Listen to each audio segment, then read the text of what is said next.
The village of Umoja woke up with a sound of drums, but Adamma felt like she was walking to her burial. Her wrapper was new, red and yellow. Her mother tied it tight and smiled, but her hands were shaking. Everyone said the smell meant joy. Adamma knew it meant fear. Outside, goats were tied.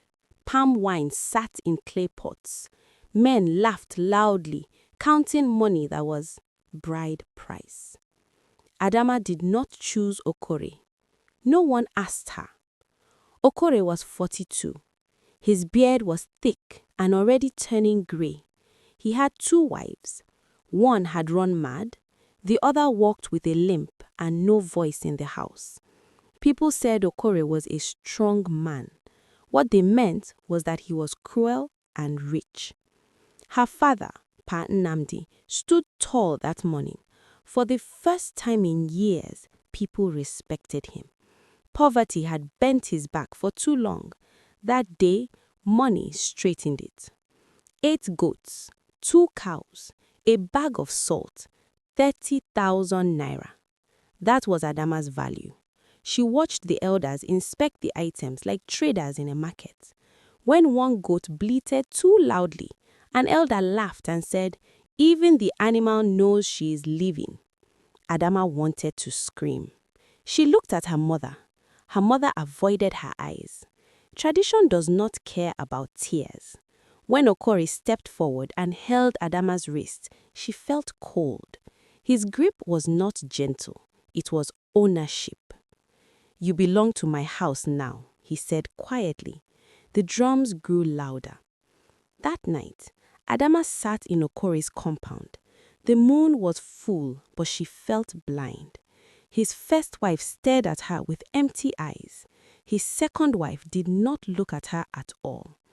When Okore entered the room, he did not speak. He locked the door. Pain came, not just to her body, to her soul. She cried silently. In Umoja, a good wife does not scream. The next morning, her mother came with soup. She saw the blood-stained mat. Her eyes filled with tears, but she wiped them quickly. "Endure," her mother whispered. "That is marriage."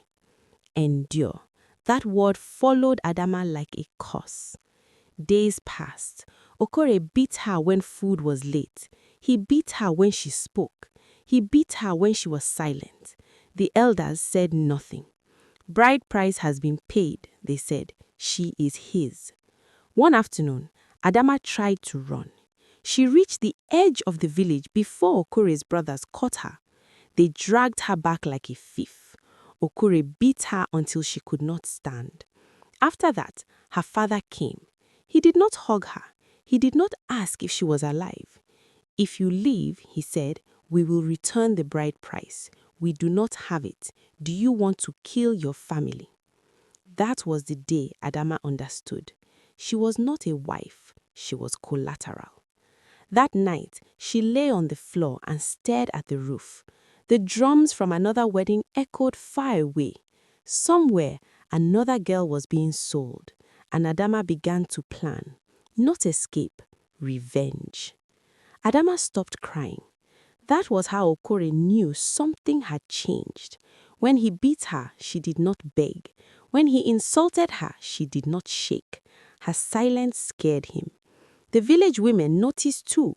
"She has accepted her fate," they said. They were wrong. Adamma began to listen. She learned Okore's weaknesses. She learned where he hid his money. She learned the herbs his first wife used before madness took her. At night, the first wife would rock back and forth, whispering names of girls sold like goats. Adamma listened to those whispers like lessons. One evening, Okore drank too much palm wine. He bragged to his friends, "A woman is land. You buy her once and harvest forever." The men laughed.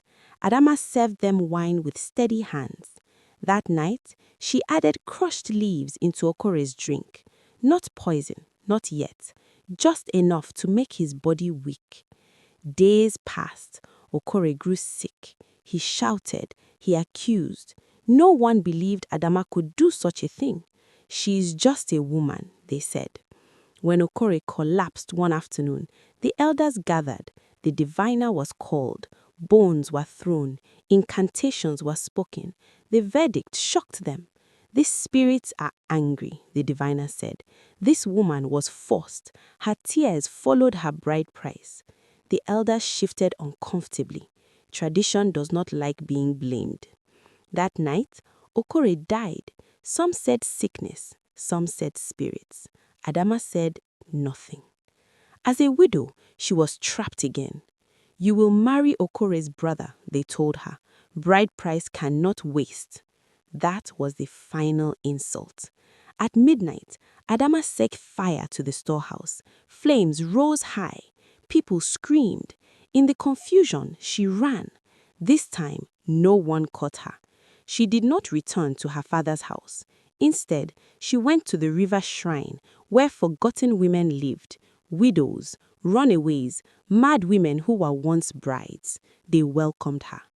Months later, Umoja changed. Men began to die suddenly. Crops failed. Goats refused to breed. Fear entered the village.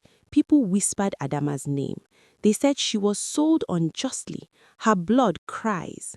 Bride prices dropped. Forced marriages slowed. Not because people became good, but because they became afraid. Adamma never returned. But in Umoja, when a father tries to sell his daughter, women whisper, "Remember Adamma." And for the first time, tradition trembles. If you love story like this, like, share, subscribe to this channel, and leave your comments for more story to come your way.